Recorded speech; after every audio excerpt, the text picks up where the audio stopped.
एक तो जो भी कोई चीज भगवान महादेव को चढ़ाते हो तो संख्या में कम से कम उसको 11 चढ़ाइए, ज्यादा भले ही हो जाए। बेलपत्र चढ़ाओ तो 11 चढ़ाओ, इसलिए क्योंकि एकादश रुद्र। दिए 11 जलाओ। भगवान शंकर को बेलपत्र 11, चावल भी चढ़ाते हो तो कम से कम 11 दाने। यहाँ तो वर्णन किया कि भगवान शिव को तिल चढ़ाइए, जौ चढ़ाइए, गेहूं चढ़ाइए, मूंग चढ़ाइए और उड़द जरूर चढ़ाइए। और हर एक चीज की बात का वर्णन किया। उड़द चढ़ाओगे तो तुम्हारे कारोबार के ऊपर किसी का जादू टोना टोटका नहीं चलेगा, नहीं तो लोग बड़े उल्टे पुल्टे काम कर। भगवान शंकर की पिंडी से उड़द स्पर्श करके उसका छिड़काव छत से नीचे घर तक आप उसका छिड़काव कर देते हैं तो आपके घर के ऊपर किसी का किया कराया बिल्कुल नहीं लेगा। प्रमाण है शिव महापुराण से। मूंग के द्वारा आपका खानदान परिवार भटक नहीं सकता, घर में कलह नहीं हो सकता, लड़ाई झगड़े नहीं हो सकते, इसलिए साबुत मूंग भगवान महादेव के ऊपर छोड़। तिल आयुष देता है, उम्र देता है। गेहूं भगवान महादेव के ऊपर चढ़ाते हैं, इससे संतान की वृद्धि होती है। इस श्लोक में लिखा हुआ है, मैं बोल रहा हूँ, तिलाशैव यथा वापी गोधूमा मुदगमास का। गोधूम संस्कृत का शब्द है, हिंदी में इसको गेहूं बोलते हैं। भगवान शंकर के ऊपर गेहूं के दाने चढ़ाने से, इसमें तो 1 लाख गेहूं चढ़ाने की बात है। आपसे जितना बने 1 लाख गेहूं का दाना, 1 लाख मूंग साबुत दाना, 1 लाख उड़द के दाने, 1 लाख चावल, हर चीज 1 लाख भगवान शिव के ऊपर चढ़ाई जाती है। तो तिलाशैव यथा वापी गोधूमा मुद्रमाशका अर्पणीया शिवाय ये तम मंत्र ही नाना विधि। कुछ भी मंत्र नहीं आता है आपसे, ओम नमः शिवाय बोल करके चढ़ाइए, बहुत आनंद हो जाएगा, काया कल्प हो जाएगा, जीवन बन जाएगा, बीमारियां भाग जाएंगी, आप ही आप होंगे। ततः पुष्पाण दयानी पंचास्यास महात्मने। पूजा में किसी भी चीज की कमी रह जाए तो फूल के द्वारा वह पूजा की कमी पूरी हो जाए, इसलिए पूजा में पुष्प जरूर रखिए। घर में भी गमलों में आप फूल लगा लीजिए, जगह नहीं है तो ऐसी कुछ व्यवस्था कर लें कि फूल की व्यवस्था हो जाए। कौन कौन से फूल शंकर को प्रसन्न है? कमलई शतपत्रई शंख पुष्पई परस्तथा। फूलों में कमल का फूल भगवान महादेव को इससे वो अति प्रसन्न हो जाते हैं और इनको फूल चढ़ाने से लक्ष्मी की वृद्धि हो। भगवान नारायण 108 फूल रोजाना भगवान को चढ़ाते। पूर्व में मैंने बताया है कि भोलेनाथ ने एक फूल ही चुरा लिया भगवान की परीक्षा लेने के लिए, तो भगवान नारायण को लगा कि मेरा संकल्प खंडित हो रहा है, तो वो अपनी एक आंख निकाल कर चढ़ाने को तैयार हो गए। जैसे ही आंख निकालने को तैयार हुए तो पिंडी फाड़ कर भगवान शंकर प्रसन्न हो गए। उन्होंने कहा रुकिए रुकिए, एक तो आज से तुम्हारा नाम कमल नयन होगा। तब से नारायण का नाम एक कमल नयन हो गया है। और इस पूजा में श्रद्धा देख करके भगवान महादेव ने एक चक्र नारायण को अर्पित किया। शिव पुराण में कथा आती है, उसी का नाम सुदर्शन चक्र है। ये भगवान शंकर ने प्रदान किया। कब? जब भगवान नारायण रोज पुष्प चढ़ाते। तो ये शिवरे देवताएं ये फूल से अति प्रसन्न। जैसे पुष्प हल्का है, कोमल है, अपने मन को भी फूल की तरह बिल्कुल हल्का बनाइए। कमलई शतपुत्रैषः। वर्णन है कि कमल के फूल चढ़ाइए, सदपत्र चढ़ाइए, शंख पुष्पी चढ़ाइए, कुश पुष्प चढ़ाइए। धतूरा का फूल बहुत पसंद है उन्हें, मंदार और तुलसी दल जरूर चढ़ाइए।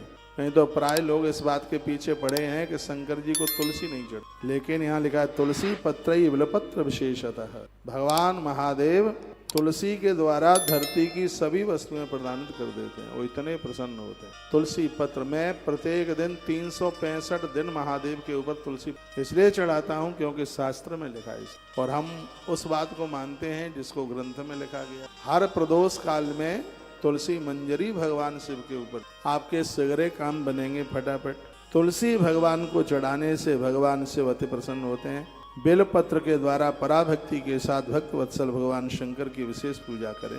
बेलपत्र कहा जाता है जब हर चीज का अभाव हो जाता है तो बेलपत्र चढ़ाने से सभी की पूर्ति हो जाती है। शिव को केवल बेलपत्र ही अर्पित आप कर देते हैं तो इससे भी सभी सामग्री की पूर्ति। और अभी सावन का महीना चल रहा है, इसमें ना चूक। मैंने सावन लगने से पहले 5-7 वीडियो एक साथ डाला और ये कहा कि रात को गंगा जल में बेलपत्र डालो। 5, 7, 11 तो डाल ही लो। एकादश रुद्र 21, 51, 108 पानी में गंगा जल में डले रहने दो। सो रात भर सुबह उसको पहुंचिए, उसके ऊपर ओम लिखिए, राम लिखिए, अपने इष्ट का नाम लिखिए, फिर एक एक बेलपत्र। उसी बेलपत्र की ज्यादा महिमा है जो एक एक करके चढ़ाया जाता है। कभी तो बहुत बेलपत्र होते हैं तो लोग मुठक्का भर भर करके चढ़ाते हैं, वही एक एक बेलपत्र शिव के ऊपर चढ़ाया जाए। चावल भी चढ़ाया जाता है तो एक एक, मूंग के दाने एक एक, गेहूं का दाना ये नहीं मुट्ठी भर के डाल दें 1 लाख पूरे हो गए, नहीं, एक एक संख्या, हर संख्या को गिनते हुए भगवान महादेव के नाम का उच्चारण करते हुए एक बार नाम उच्चारण करें, ओम नमः शिवाय पूज्यामि।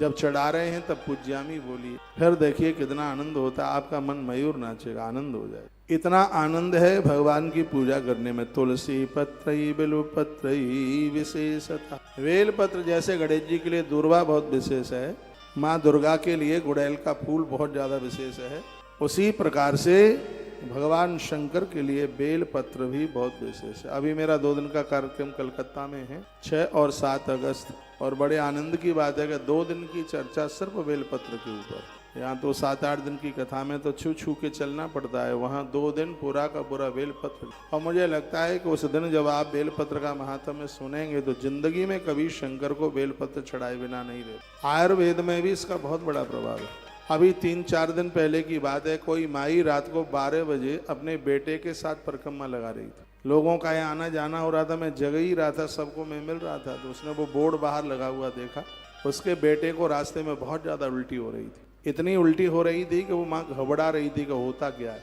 वो टीवी पर तो सुनती रहती कथा, तो आई, उसकी आंख में आंसू थे। कहा महाराज जी आपके यहाँ डॉक्टर इस समय बैठे हैं। मैंने कहा हुआ क्या है? कहा बच्चे को इतनी उल्टी हो रही है और कैसे भी बंद नहीं हो रही, बालक कांप रहा था। तो हम दिन में भगवान को बेलपत्र चढ़ाते हैं, फूल पत्तियां सिगरे उतार लिए जाते हैं, सालग्राम से तुलसी नहीं उतारी जाती, और महादेव से बेलपत्र भी उतारने की जरूरत होती नहीं है, उसको दूसरे दिन पूजा में ही उतारा जाता है। तो भगवान के ऊपर बेलपत्र चढ़े हुए थे, मेरी पूजा में रोज ही चढ़ते हैं भगवान की पूजा में। मैंने उसको मुकुंद को बोला तो फटाफट ऊपर से बेलपत्र लेके आए, और वो बेलपत्र लेके आया, बच्चे को वो बेलपत्र 3 पत्तियां उसको दी, और जैसे ही उसको 3 पत्तियां वो बेलपत्र की, एक में 3 बेल पत्तियां थी तो उसको 3 दिए।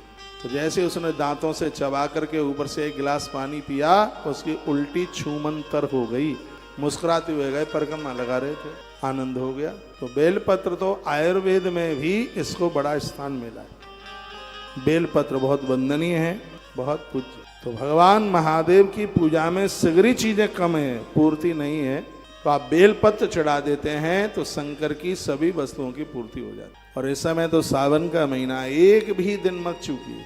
पीपल की पूजा में 1 दिन छोड़ा गया है, तुलसी की पूजा में 1 दिन छोड़ा गया है, लेकिन बेलपत्र की ऐसी पूजा है जिसमें कोई दिन छोड़ा ही नहीं गया। 365 दिन इसकी पूजा कीजिए, 365 दिन। एक तालियां को ज्यादा तो नहीं बजा गया, 365 दिन बेलपत्र की पूजा होती है। क्या लिखा है? बिल्व पत्रार पड़े नैव सर्व पूजा प्रसिद्धति। कितना सुंदर लिखा है कि जिस समय आपने अकेला बेलपत्र चढ़ा दिया, आप जल्दी में, पंचामृत नहीं है निलाने के लिए, धूप नहीं है, दीप नहीं है, मिष्टान भोग नहीं है, तो शिव पुराण में लिखा है कि बिल्व पत्रार पड़ई व सर्व पूजा प्रसिद्धति। यदि आपने बेलपत्र चढ़ा दिया है तो महादेव की संपूर्ण पूजा कर ली आपने, इतनी बड़ी महिमा है इसकी।